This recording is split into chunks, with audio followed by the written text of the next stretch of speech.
Yeah, let's do this. All right, here we go. I'm Gary Eichten, and this is Louis Johnston and Chris Farrell. Couple of notes before we get started. First of all, thanks for coming out tonight. Not the most pleasant evening to be out and about, but thanks for coming over. I want to put in a little plug, if I may, before we get started. This is for what's called the Eichten Fellowship program at Minnesota Public Radio. And what it amounts to, every summer, 2 people are selected, St. John, St. Ben's, to spend the summer at Minnesota Public Radio. You don't actually live there, but we teach you how to be a broadcast journalist. And you will come in green as grass, don't worry about that. The fact is, when you leave in the middle of August, you're going to be doing professional level work for Minnesota Public Radio. So you get a chance to find out if that's the kind of thing that might be of interest to you. I think more importantly, you get a chance to understand how media in America actually works. And it's, we work hard, have a lot of fun. I think George Dornbach will attest to that. No shortage of time, fun. So think about it. They're taking applications now. There's some paperwork out by the cookies. Grab a cookie, grab some paperwork, take a look at the program, think about applying, because we can really use some good applicants. George has all the information if you'd like to talk with him. He did a great video, by the way, explaining what it's like to be an Eichten Fellow. And if you have a question for me after we get done, feel free to ask. So that's enough of that plug. Hope you'll give it some thought. We're recording tonight's program for broadcast on Minnesota Public Radio. So some of what we're going to do sounds a little stilted, sounds a little like a radio program, because of course it is a radio program. So bear with us. Sarah says she's probably going to broadcast this on Minnesota Public Radio on Wednesday at noon and at 9. So you can look forward to that. The other thing is we're going to be taking questions a little later this hour. And what we're asking you to do is raise your hand. We'll get a microphone to you. And that way, 2 things happen. Number 1, the rest of us in the room can hear your question. And perhaps more importantly, people listening on the radio or the web will be able to hear your question as well. So when we get to that part, just if you got a question, and I hope you'll have some, wave your hand and we'll get a microphone to you. So all of that is done. Pre-game stuff is over, and let's get started.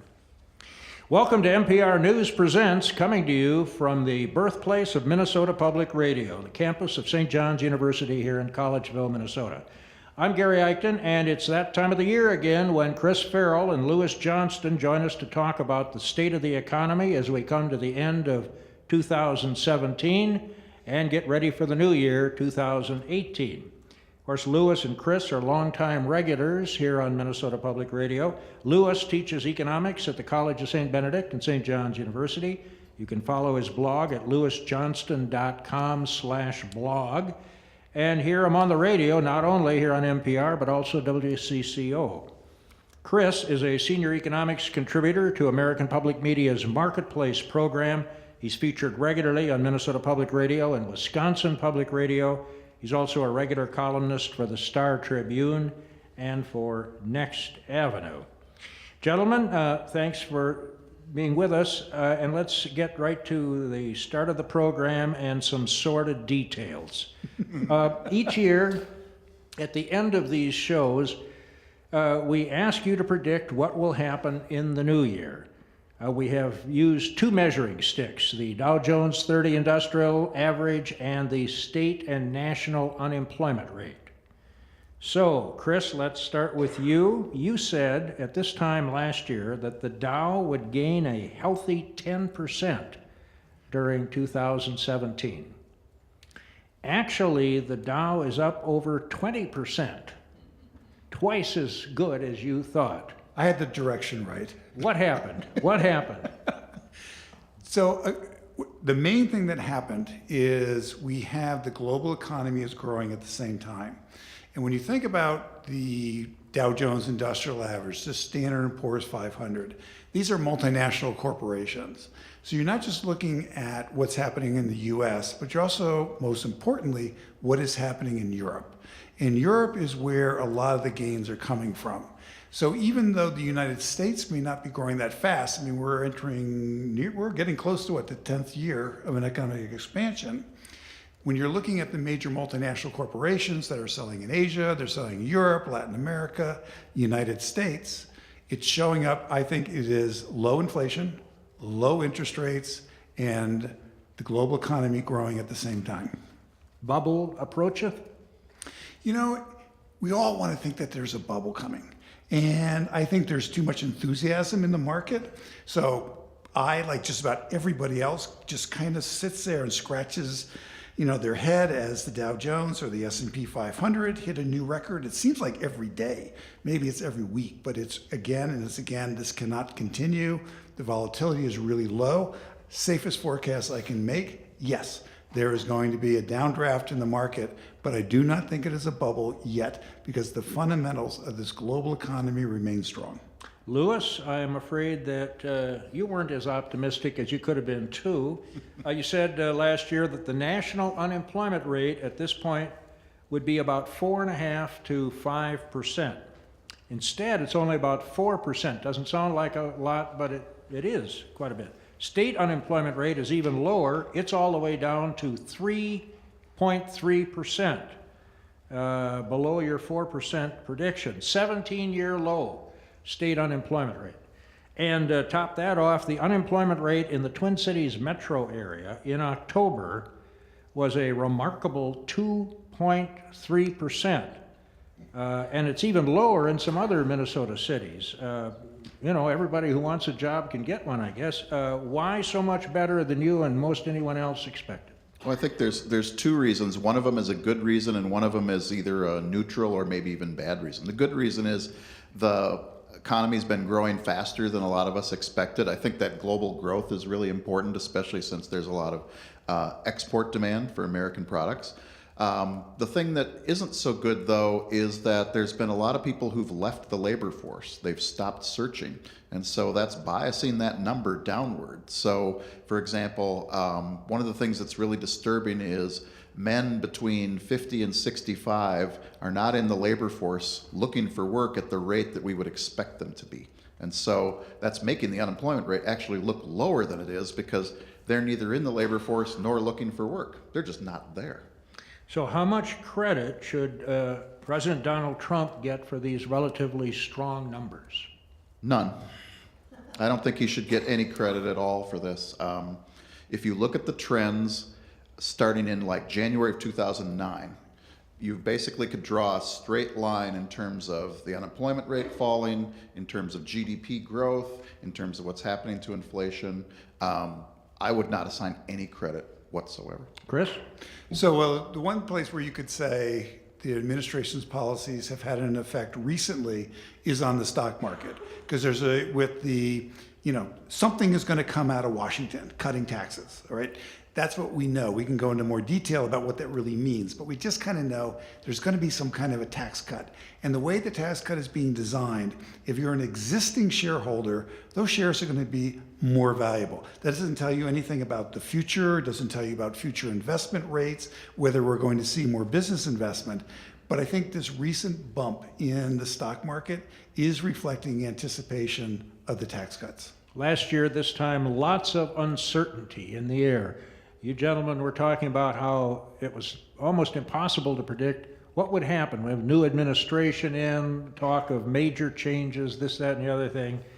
And so you couldn't really be sure what was going to happen in 2017. Is your crystal ball for 2018 any clearer, Chris? So I think when we look at the economy, we have a fairly clear picture of what's going on. And what Lewis was mentioning, with the unemployment rate coming down, there aren't enough people, or there are too many people, I should say, too many people on the sidelines. But that's fewer and fewer people. So the longer this economic expansion goes on, more and more people are entering into the job market. It's a healthy development. When you look at companies, they've almost never had this much cash. So they have a lot of cash. They're very healthy, and they can withstand a lot. All of the uncertainty and reason why our crystal balls are more cloudy than normal is in the political sphere.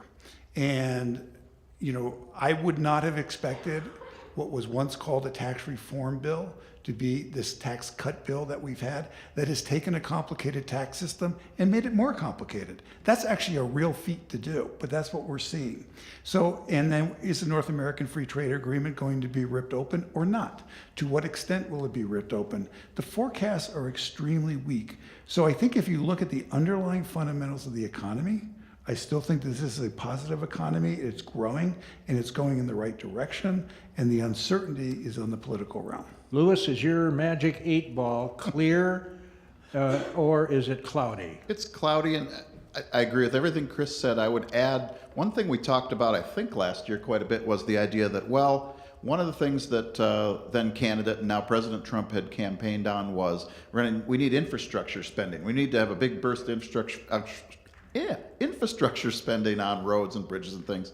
And I thought, well, at least we'll get that, because that's something that the Republicans and the Democrats can agree on. We didn't get that. No. We have more uncertainty in terms of health care now, I think, than we did a year ago. I was pretty sure that they would do some kind of repeal and replace.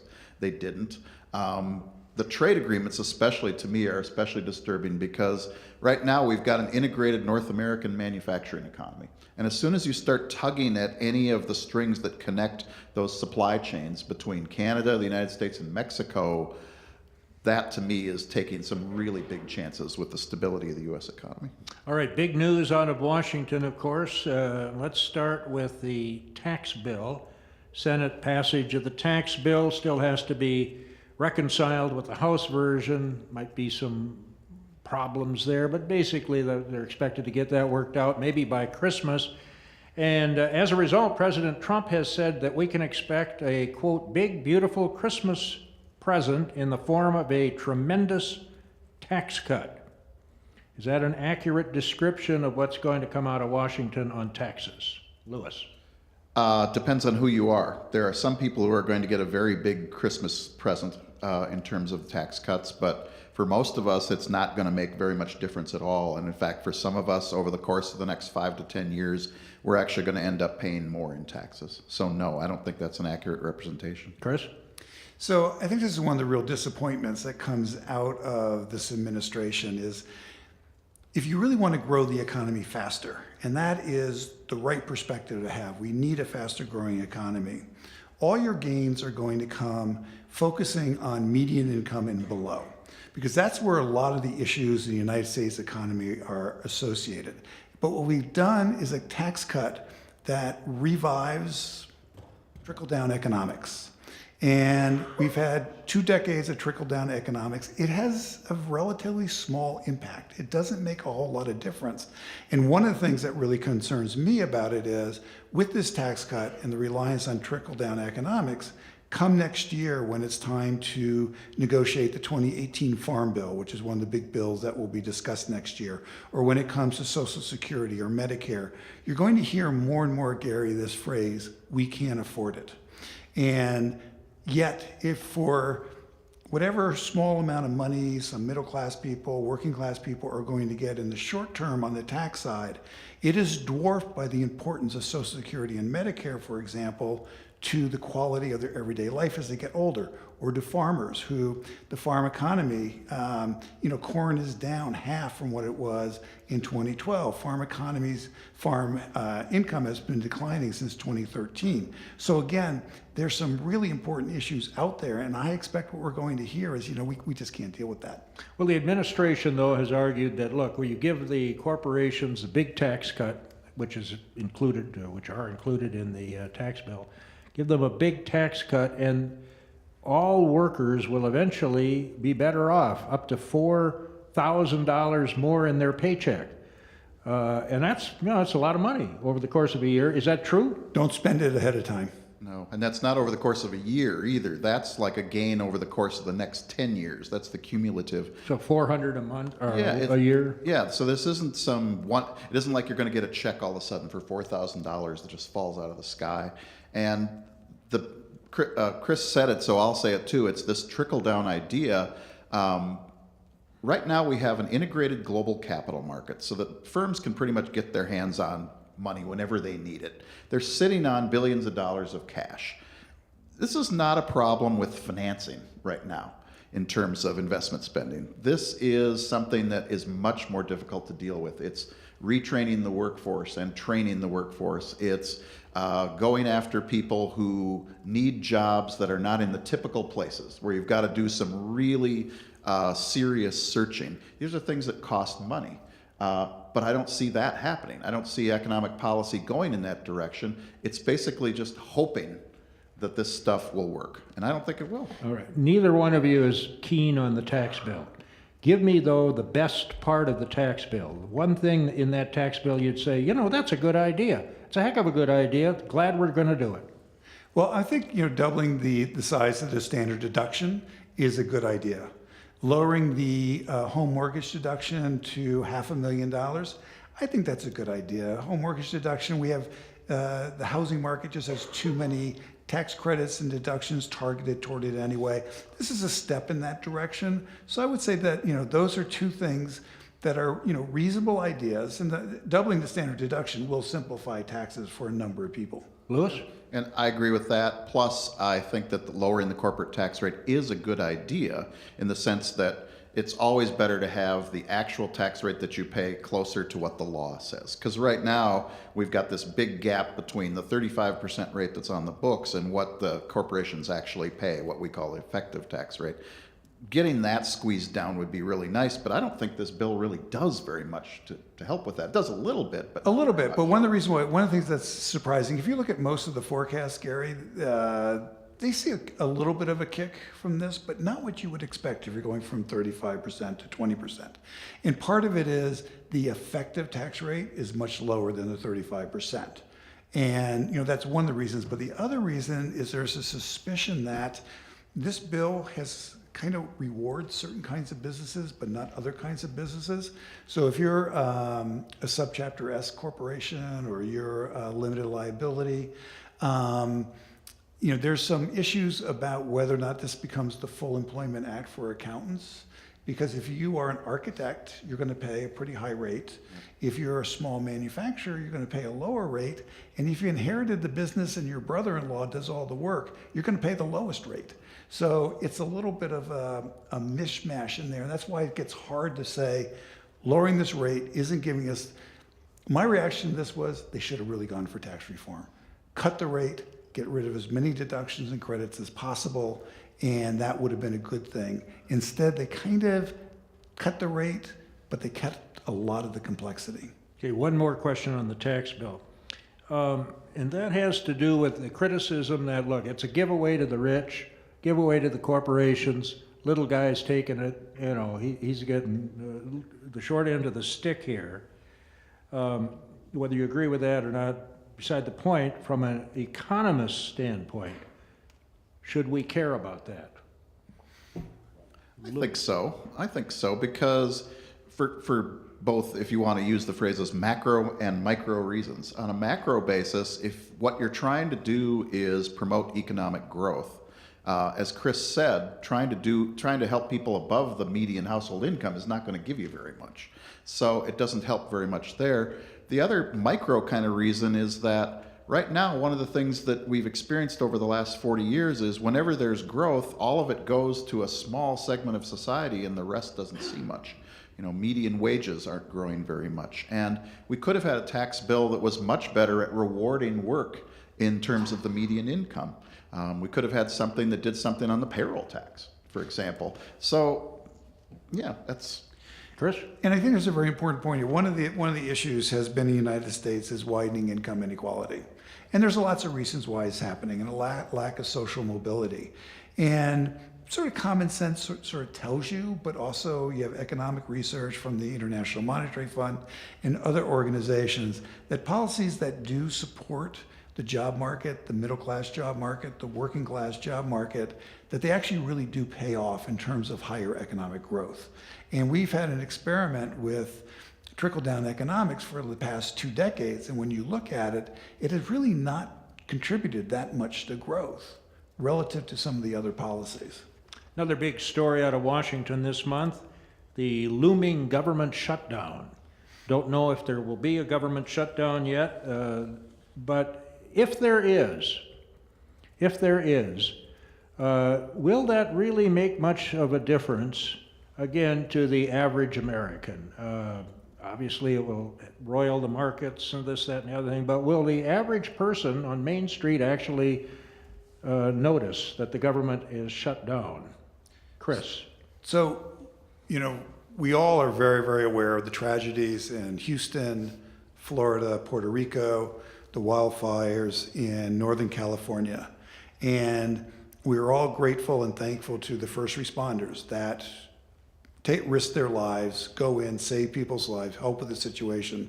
Yes, those are government employees, most of them, or it's government funded. And so when you start really looking at the way the government can impact people's lives,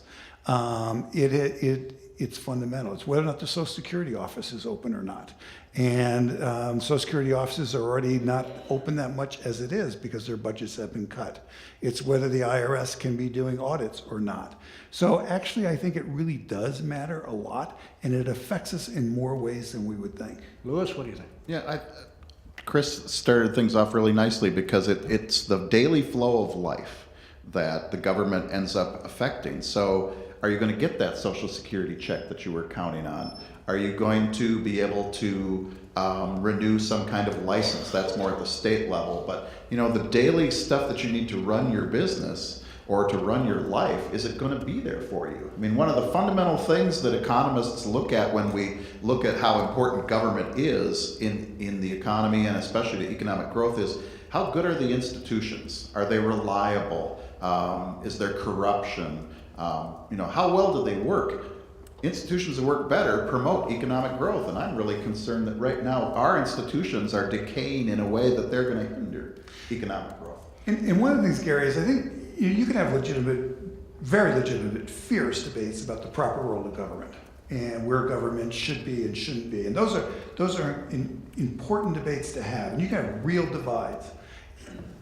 One of the things that concerns me is that really in the past 10 years, something has happened that I never thought would happen, which is that the full faith and credit of the federal government is under assault. And I remember back when the first time there was talk about government shutdown and debt default and this whole conversation, and I called a bunch of economists because I was doing a story about it, and they said, I'm not even going to dignify that with an answer. That's just the most ridiculous thing. It's never going to happen. You now survey economists, it's surprising how many think it's a genuine risk. And yet you think about that full faith and credit of the federal government, that's the no-risk money in every retirement savings plan in the United States. That's the no-risk money on every corporate balance sheet in the United States. That's the low-risk money in the banking system. And so this is the concern that I have is it's fine. You can have a debate, even if it leads to a shutdown. I think it's a big mistake, okay. But don't put the full faith and credit of the federal government at risk. Where the rubber meets the road, wages, what people get paid for their work.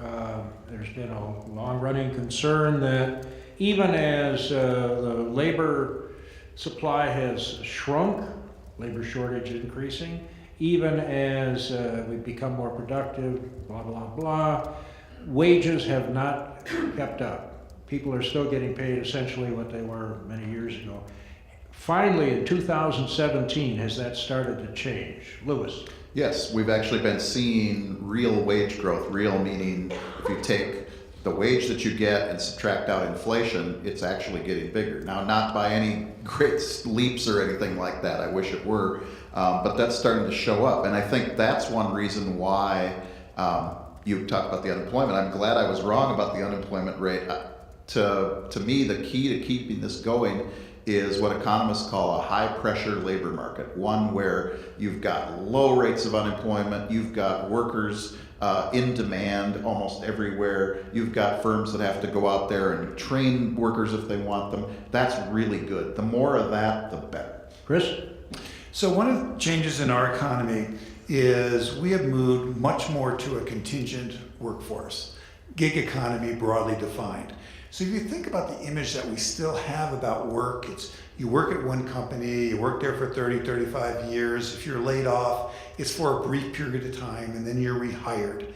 And yet more and more, the companies have restructured, downsized, outsourced, and depending on whose numbers you're looking at, anywhere from 10 to 40% of the U.S. labor force is independent contractors, freelancers, gig economy workers, and they don't get the retirement savings plan from work. They don't get a health insurance plan through their employer. They can't file for unemployment insurance when they lose a contract.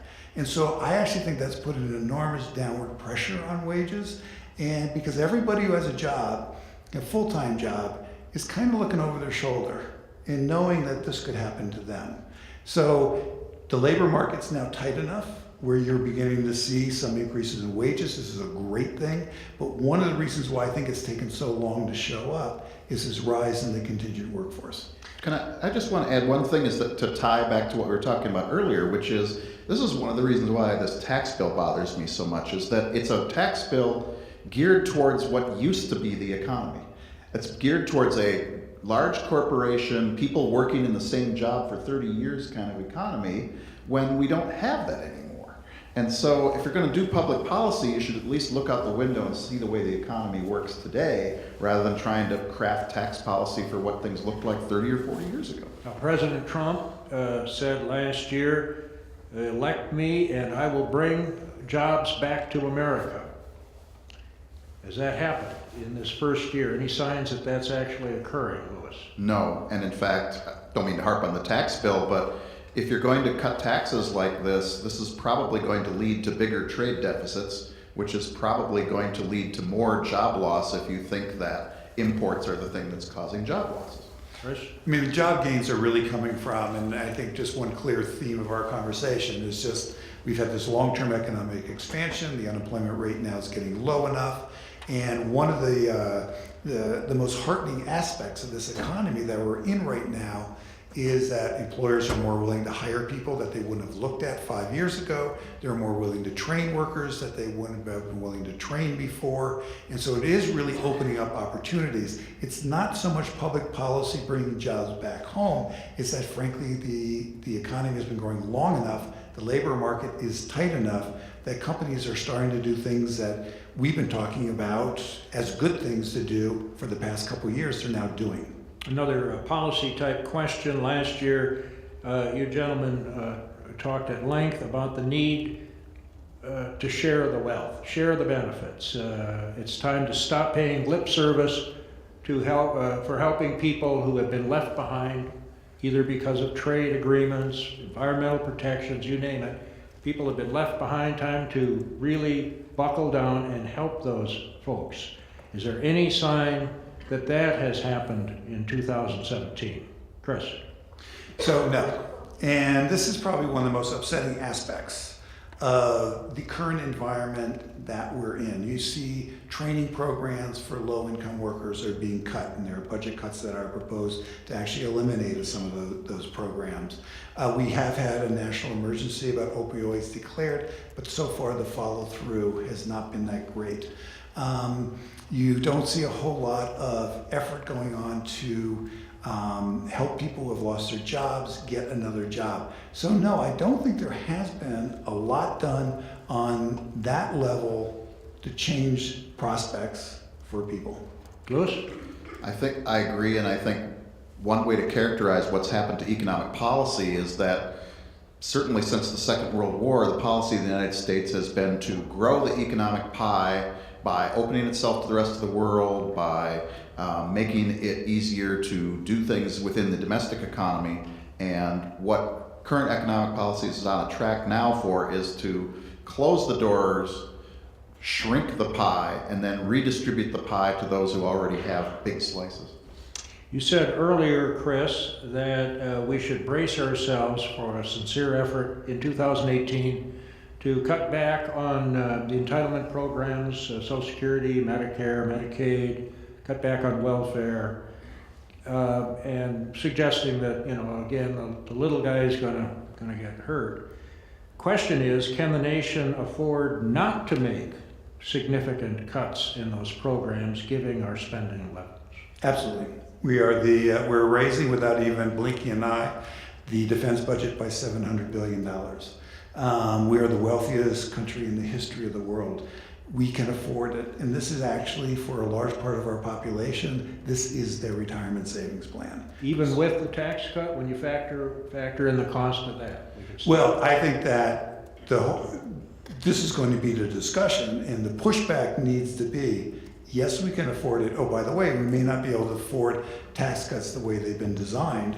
We still should be lowering taxes on certain people, and lower income people, median income people.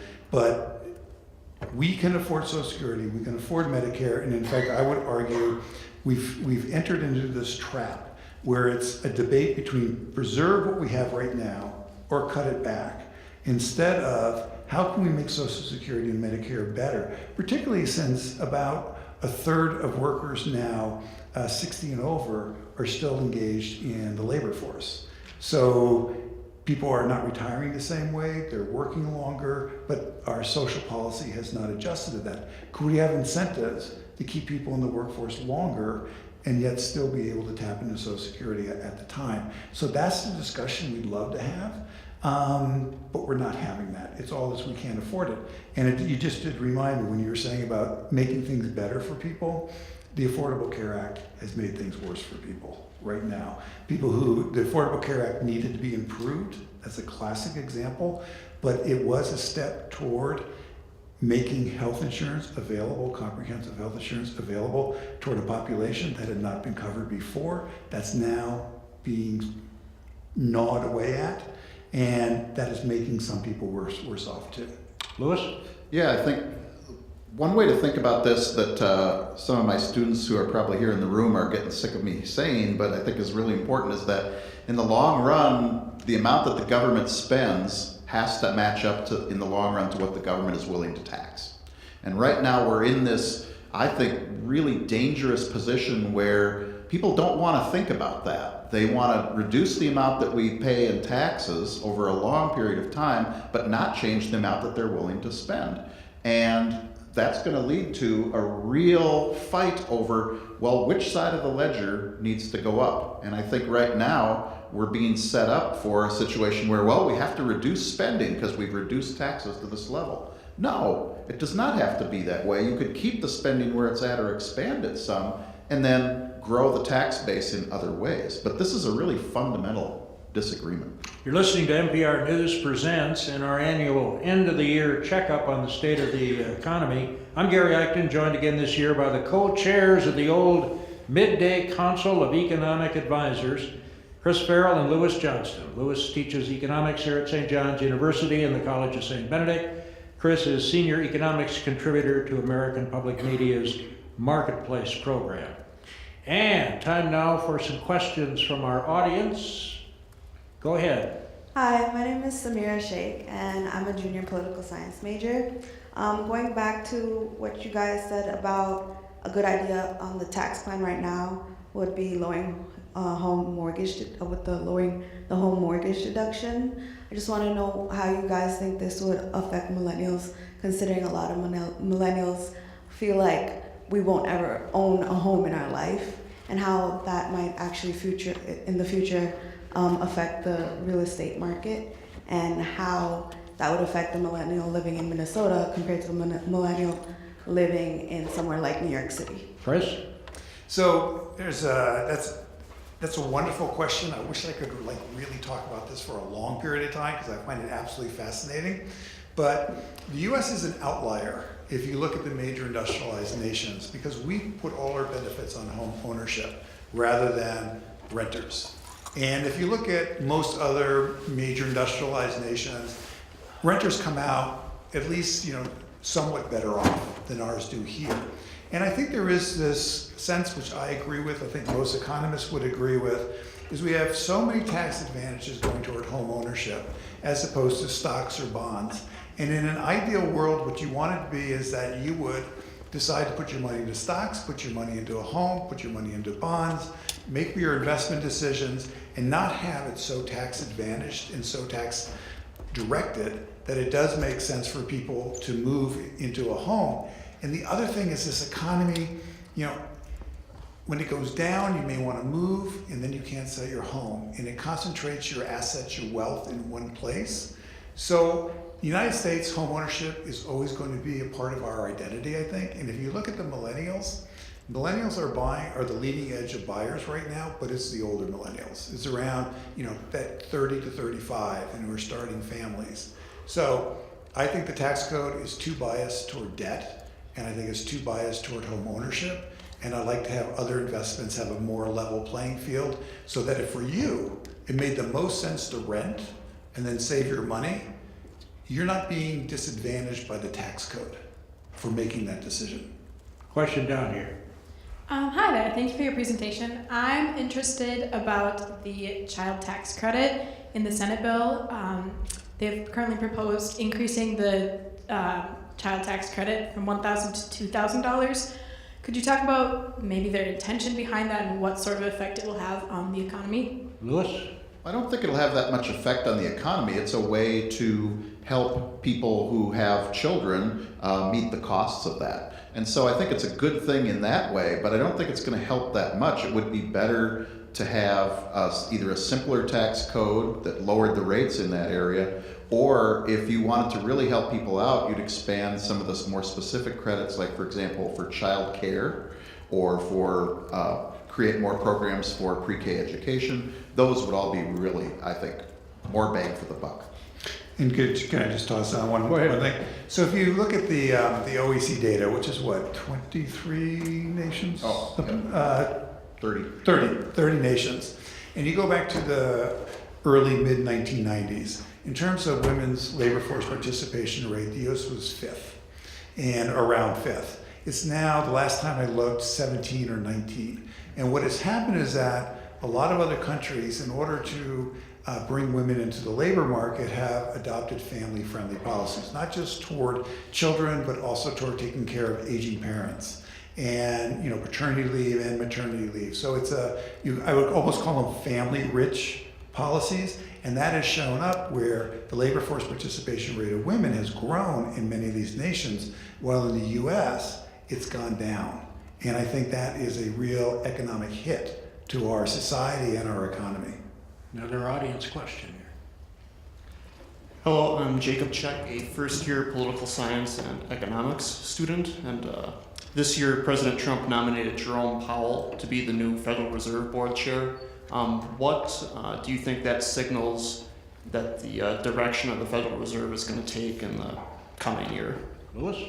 I think it's going to not change things very much. First of all, I would have preferred to see Chair Yellen continue in office, but I don't think there was much chance of that happening. She was appointed by President Obama, and had been the chief economic advisor for President Clinton in the 90s, so that just wasn't in the cards. But I think Jerome Powell is kind of a safe choice. The thing that I'm concerned about, and I would like to hear what you think about this, Chris, is that when the inevitable crisis hits, when we have a set of big banks that are in trouble, or some kind of financial meltdown going on somewhere, I'm just concerned about whether he really has the background and experience to deal with that. Because the last few Fed chairs either had lived through that, think of Volcker and Greenspan, or they'd studied it intensely, like Ben Bernanke and to a lesser extent Janet Yellen. And I'm just concerned about having a chair there that frankly doesn't have either the academic or the practical experience to deal with the crisis. Well, I'm not that concerned about it. I think that, he has been on the Fed board, so he has the experience. And so far the appointments have been good. And I think one of the things that comes out of this recent experience is Janet Yellen and the Fed did all these unusual things in order to help prevent the economy from having a spiral into a depression. I think those are now part of the toolkit. And the Fed, I may be slightly wrong in this, but I don't think, but the Fed has more economists on staff than any other institution in the world, and it has really good people. And so far, I'm not that concerned. It really will come down to what's the challenge, how will it happen, but I think he has enough knowledge, enough experience, and there's just a lot of good people there. So that's one area, and when that happens, that crash, the Fed becomes incredibly important. Interest rates up this month, does it matter? Not too much. I mean, I think people are expecting it, and that's always the question is, do people expect the interest rates to rise, or is it a surprise? I think the markets, well, my guess is they've built that into their forecasts already, and so, yeah, it'll happen. Down here, please. You had mentioned that tax policy that would benefit those below the median income would be really beneficial. Could you elaborate on what tax policies would help those that are below the median income, and what tax policies might help raise the median income? So just two that I'll just toss out. First one is improving the earned income tax credit. So the earned income tax credit, I'm going to have the numbers slightly off, but almost a majority, in the well into the high 90% earned income tax credit goes to families. So if you're a single young person, you can't qualify anyway until you're 20, I believe it's 25, but it takes a while for you to qualify. And basically, it excludes a lot of single people, low income people. And there's been this general agreement in Washington, D.C. that the earned income tax credit needs to be expanded and needs to be improved and reach up more into the median income. There's been a huge disagreement about how do you pay for that. Now that's a fierce debate, but there's not much of a debate that the earned income tax credit, which is the most successful anti-poverty program we have outside of Social Security and Medicare, should be improved, should encompass more people. It would cost some money, but that would definitely make a difference. And the other is the topic that we were just talking about, thinking about family leave policy. So part of it is the cost of childcare in Minnesota now is more for many families than sending their kid to the University of Minnesota. And that's replicated around the country. But it's not just that. As parents age and they live longer, often a woman, usually it's a woman, maybe it's a man, but usually it's a woman, around age 55, has to reduce her hours or has to remove herself from the workforce completely. Well, that's not just an income hit. It also means you have less money coming from Social Security when you finally file. You're going to have less savings in your retirement savings plan. So again, improving family leave policies, bringing flexibility into the workforce would really make a difference to the average worker, the average family. Yeah, and that's, I think, I would make what you just said just more general, which is one of the problems with our tax policy that we've got now that especially hurts those at the median and lower is what economists call notches and cliffs. So for example, if you're going along and you've got the earned income tax credit, once you hit a certain income level, it doesn't just gradually go away, it like disappears. The same with certain kinds of programs like supplemental nutrition assistance of what we used to call food stamps, certain kinds of medical care subsidies and Medicaid programs. They don't just gradually fade out, they stop. And so you get these situations where people work a certain number of hours and then they can't go past that because they'll lose their benefits. Well, that's ridiculous. Why don't we have some kind of phase out? The same thing with the tax code itself. I mean, why do we have brackets for the tax code? Well, we have them because we used to not have calculators that were very good. It was really a pain to use mechanical calculators to do this stuff. Well, we have pocket calculators now on our phones that could calculate things to 10 decimals. You could have a continuous tax system that would, so that if you work a few more hours, the tax rate doesn't just jump. Down here, please. So Chris, you mentioned right at the very beginning that you don't think what we have going on right now is a bubble. Right. And Dr. Johnston mentioned we have this insistence on cutting taxes, but this resistance on cutting spending. And we have these valuations of securities going around that are sky high, anticipating this tax cut. But if we are going to have to raise taxes in the future, these securities can't be worth anymore. So I guess I'm just trying to think, how is that not a bubble? That sounds exactly like a bubble to me, but I could be misunderstanding one portion of this for sure. So typically when that actually the phrase irrational exuberance, that kind of does work for what you're describing. But when we're looking at a bubble, bubbles always start from a place that it makes a lot of sense. That if you go back to the 1929 stock market crash, a big part of it was the automobile industry was revolutionizing the United States. The radio industry was revolutionizing communications in the United States. And so everybody was right when they were saying that these are incredible, transformative industries. What's hard when you're going through a period like that is how do you value it?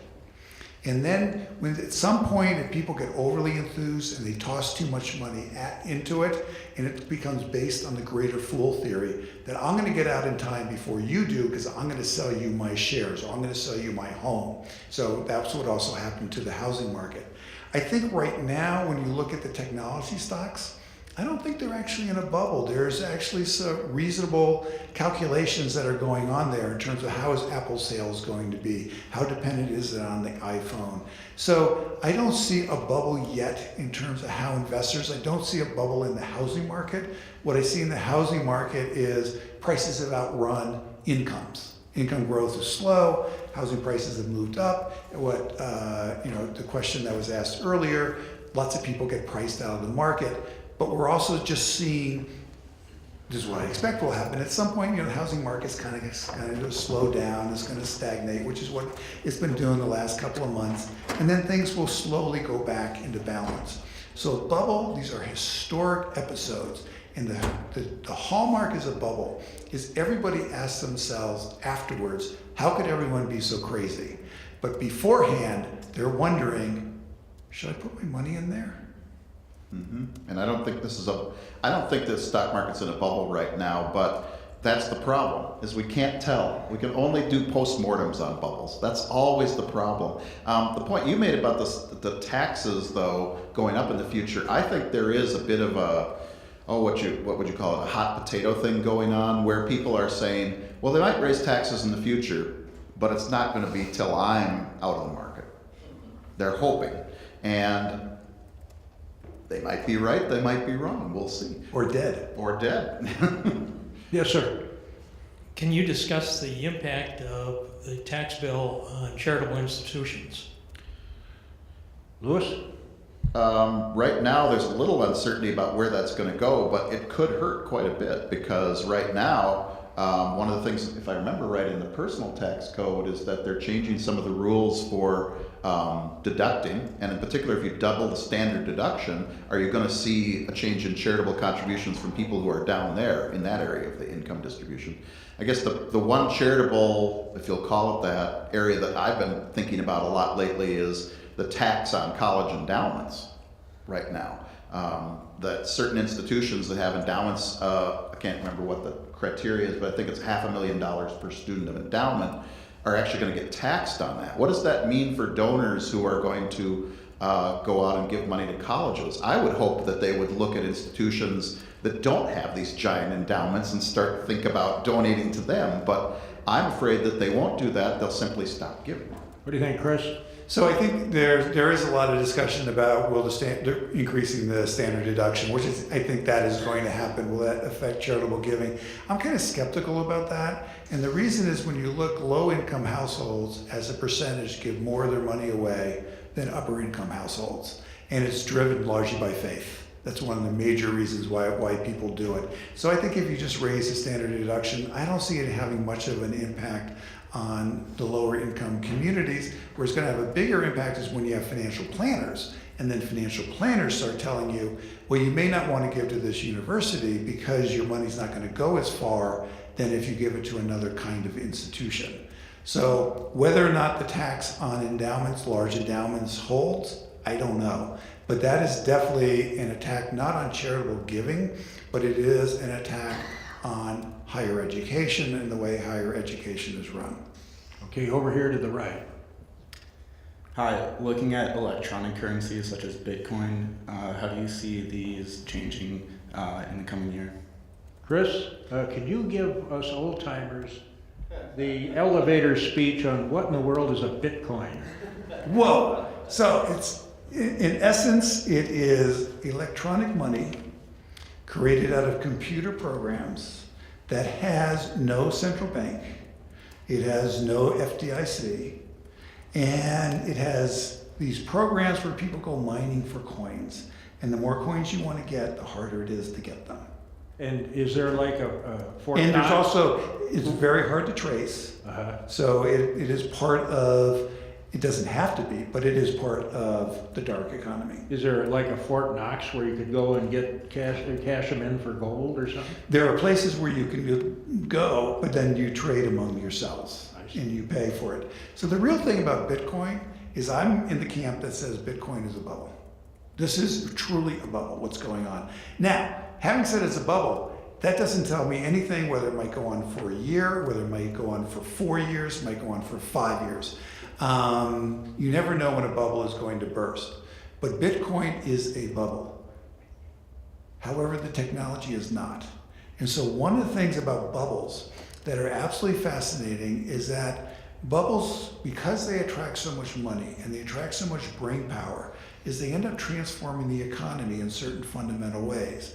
So when people talk about, the dot-com bubble, which happened toward the end of the 1990s, early 2000s, and how could these people be buying stock in companies like Amazon that were going to just deliver to the household? And they came up with all this scorn about these because so many companies blew up. But the fact of the matter is, the people who participated in that economy learned a lot about what works and what doesn't work. And so I think that's what's going to happen with Bitcoin, is that the technology is going to become critical to the banking system and how the banking system operates. But as a speculative vehicle, I stay far away. Why did people go to Las Vegas? It's a lot more fun. George, your question, please.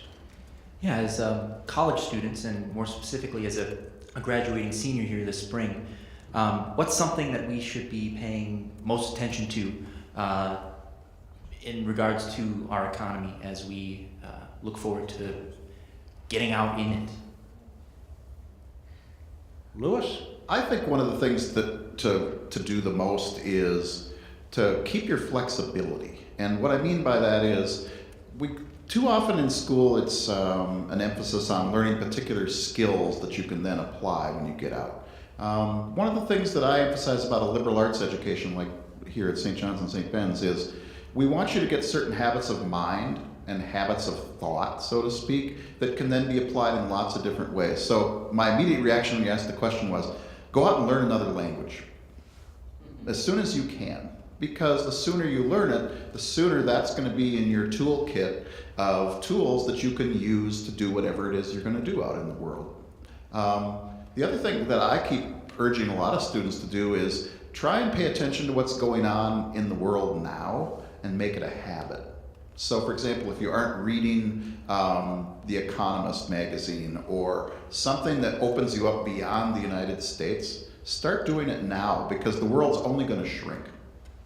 Chris, comment? I'm not going to, I think that's all really good. So the two things I would add is when, I was a merchant seaman for 4 years and went through the Suez Canal, the Panama Canal. It wasn't a career, but it was one of those defining moments. And when you're young, you can do things like that. I would say go do them and, expose yourself to different environments. And I think with this flexibility, one of the things that's really important is you want to be around people that you want to be around. You're at work, at a minimum 40 hours a week for most jobs, and unless it's a part-time job, and oftentimes you're putting in more hours. So are these people you want to be around? Are these people that you're learning from? So it's always staying curious, it's always learning, and worrying a little bit less about whether or not this is what I want to do, what is my career. I think there's too much trying to figure out a career, and instead what it would be about learning, curiosity, and having some adventures, particularly when you're young, because they're often easier to do at that time because you have less responsibility. That's the main reason. Okay, real quick question. We've only got about a minute. You said there's a part of our population that has generally stopped looking for jobs, specifically men. Does this mean that our economy just looks better than it's actually doing, or is altering the stats for unemployment since they don't count? I think they count. They definitely count. In fact, actually, the economy looks better, or how shall I put this? The economy looks better than it is. So for example, there's a whole range of people, both men and women, who would like to find jobs, but they literally have stopped looking for whatever reason, because they think there's no place for them. And to me, that's a tragedy. That's a waste. There are people who could be contributing to society, to be making their families better off, making themselves better off, and we're not giving them the chance. Gentlemen, just about out of time. I wanted to get a quick answer from you. Biggest obstacle to a prosperous 2018, Chris Farrell. I think the biggest obstacle to a prosperous 2018 is all the uncertainty in our international trade relations and our approach to immigrants. And those are the two long-term influences on the U.S. economy that can also have a short-term positive or negative impact. I think the odds are it's going to be negative because we might rip up some agreements and we're making it harder for immigrants to come to this country. So that's what I'd be watching most closely. Lewis? Chris, those were the ones I was going to say, so I'll just add. I think one of the things we need to do that's an obstacle is we need to be searching around together, not just one person, but as a group. We need to be looking around and asking, where are the places where there are opportunities? In Minnesota, we keep talking about gaps, opportunity gaps, education gaps, all kinds of things like that. For economists, gaps are opportunities for mutual gain. And we should be looking for those. We should be looking for people who live on the Iron Range who would like to be connected to the Twin Cities. We should be looking for ways to connect people who live in Appalachia with the Silicon Valleys of the world. We should be actively doing that. And if we don't do that, that's going to probably be the biggest obstacle. Okay, if we had a drummer here, this would be where the drum roll comes in, because now these gentlemen are going to tell us, not predict, they're going to tell us what we can expect in 2018, 1 year from today. Chris, you go first. The Dow Jones 30 Industrial standing at 24,300 plus or minus as we sit here. Where will it end? 10% up. Same old 10%? Same old 10%. I'm just going back with 10%. All right, he's just like a broken record. Does anybody know what a record anymore is? What about unemployment? National unemployment rate, 4.1% right now. It will be, Lewis? I think it's going to bump around between 4 and 4.5 over the next year. Not much change at all. The state rate is currently 3.3%, and it will end 2018 at? About the same.